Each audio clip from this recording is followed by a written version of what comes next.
और लोकतंत्र में अगर कोई मांग रख रहा है तो भाई अखिलेश यादव जी को क्यों दिक्कत हो गई? क्या आज देश में शैक्षिक, आर्थिक और सामाजिक बराबरी हो गई है? निजी संस्थानों में भी आरक्षण को लागू करना पड़ेगा। आप मानते सवर्णों में गरीब नहीं हो? ओबीसी की मलाई है वो यादव काट रहा है, कुर्मी काट रहा है। ओम प्रकाश राजभर तो बीजेपी के तोता हैं। इतने बड़े बड़े पद उन्होंने दलितों को, आदिवासियों को, ओबीसी को दे दिए। पद राष्ट्रपति का भी दिया, वो भी भेदभाव की शिकार हो जाती हैं। तो ऐसे पद से क्या फायदा जब पद के साथ उसकी गरिमा न लगी हो। अखिलेश यादव कितने मंदिरों का उद्घाटन किए होंगे आज तक? अल्टी लेकर वहाँ झूठे पानी फेंकना शुरू कर दिया तो आप लोग उसे मुद्दा बना लेते। भारतीय जनता पार्टी के पक्ष से जो है आपकी तकरीर है, और ये उनकी पीड़ा नहीं है, ये समूचे ओबीसी और एससी की पीड़ा है। अभी भी वो भेदभाव की मानसिकता से ग्रसित है। वो मोदी जी कहाँ ओबीसी के हैं? और संविधान और लोकतंत्र का कागज अगर कह रहा है नरेंद्र मोदी ओबीसी है तो आप क्यों नहीं मानेंगे? राजनीतिक व्यापार मोदी जी कर रहे हैं। आरक्षण हटेगा, आरक्षण में सुधार होगा और या फिर आरक्षण अब 90% होगा। ये लगातार सोशल मीडिया पर अलग अलग गुट अलग अलग बहस करते रहते हैं। एक सवर्ण समाज के तमाम संगठन जंतर मंतर पहुंचे।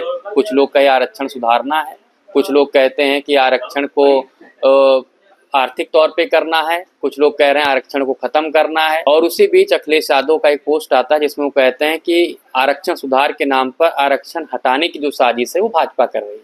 हालांकि भाजपा के बड़े बड़े नेता, रक्षा मंत्री राजनाथ सिंह, गृह मंत्री अमित शाह, चिराग पासवान, हर कोई कह रहा है कि आरक्षण ना कभी खत्म हो, आरक्षण है और रहेगा।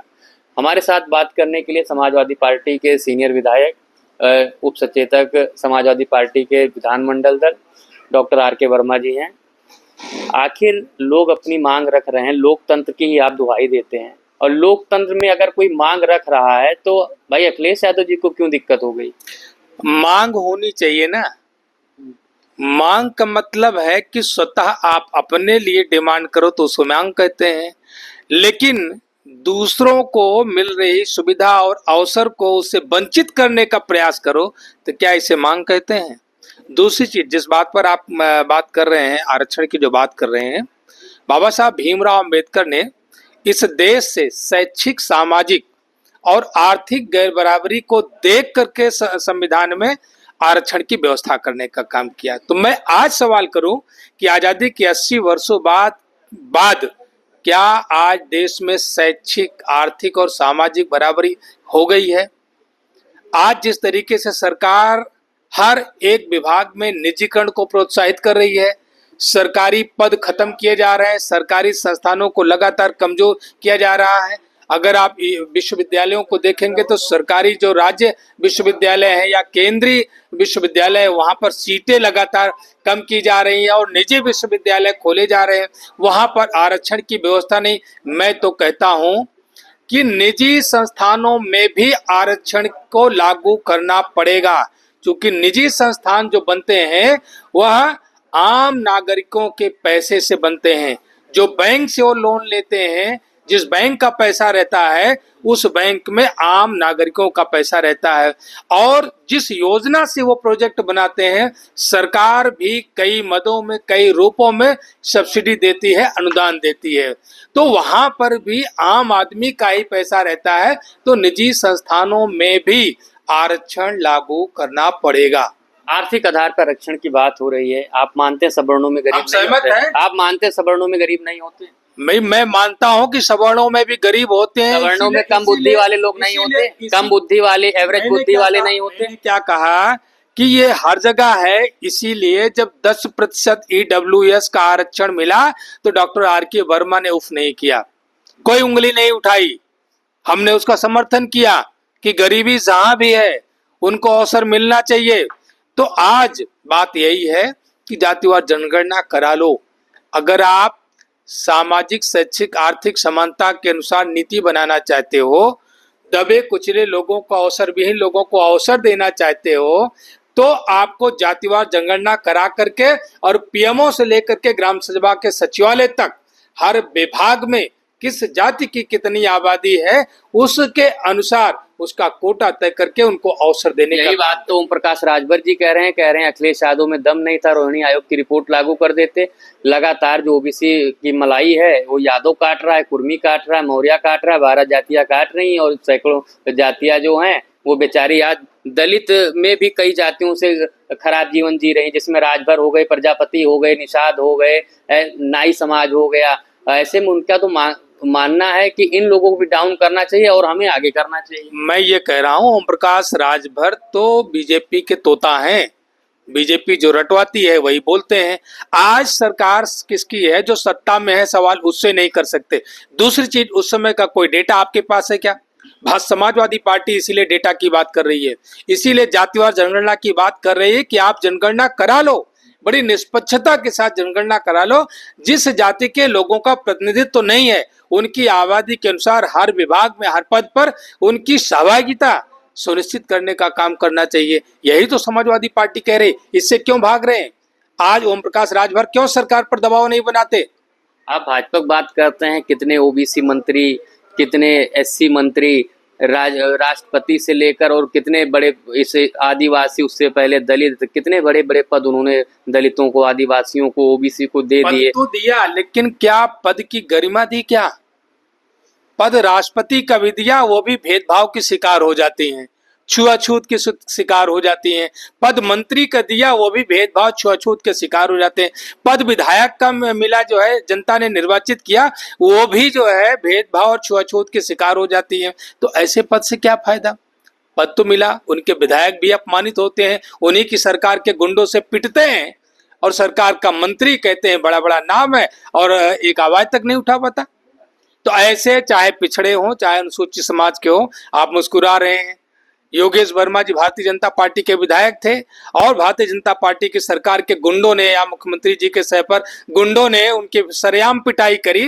भारतीय जनता पार्टी का एक भी ओबीसी नेता या कुर्मी समाज का नेता मुंह खोला क्या?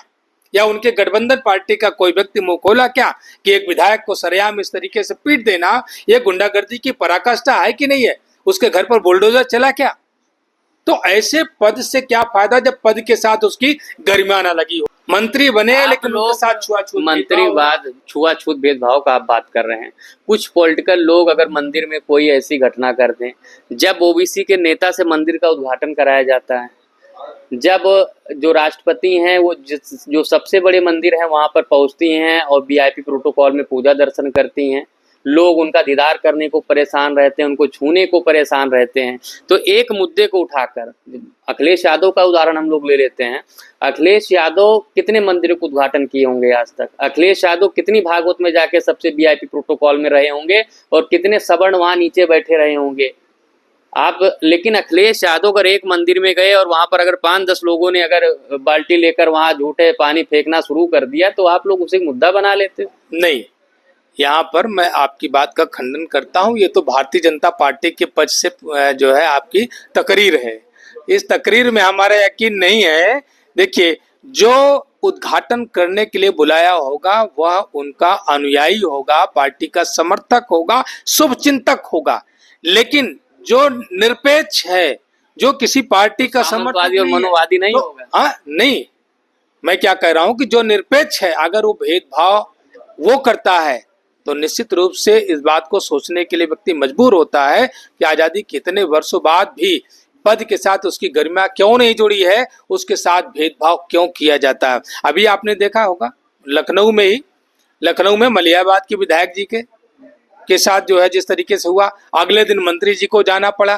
तो मतलब अब उन्हीं की निधि से या उन्हीं के द्वारा प्रयास से कराए गए सौंदर्यीकरण में खुद विधायक पूजा अर्चना न कर पाई और 2 दिन तक उनको रोना पड़ा, उसके बाद मंत्री जी के साथ जाना पड़ा। तो आप समझ सकते हैं कि यह भारतीय जनता पार्टी की सरकार मुखौटा लगा करके समाजवादी पार्टी नेताओं से सीख रही है। कुछ कौन सीख रहा है?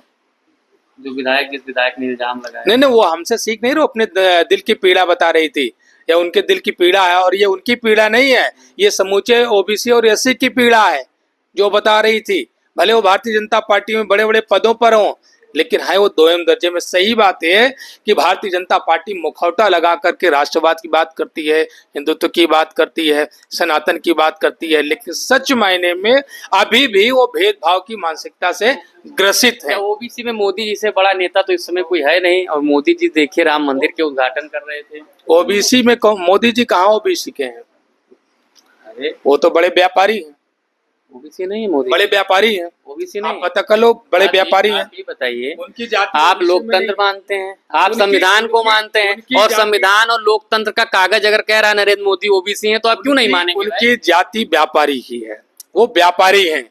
अच्छा। और इस समय देश का व्यापार कर रहे हैं, देश की जनता की भावनाओं का राजनीतिक व्यापार मोदी जी कर रहे हैं। तो सुना आपने, हमारे साथ बात करने के लिए डॉक्टर आर.के. वर्मा थे, जिन्होंने तमाम मुद्दों पर अपनी बात रखी और कहा कि बिल्कुल आरक्षण पर समीक्षा होनी चाहिए, लेकिन पहले जातिगत जनगणना हो, तय हो कि किसके कितने अधिकारी हैं, किसके कितने वाइस चांसलर हैं, किसके कितने प्रोफेसर हैं। उसके बाद में जो भी अछूता रह गया है समाज, उसको उसकी हिस्सेदारी मिले।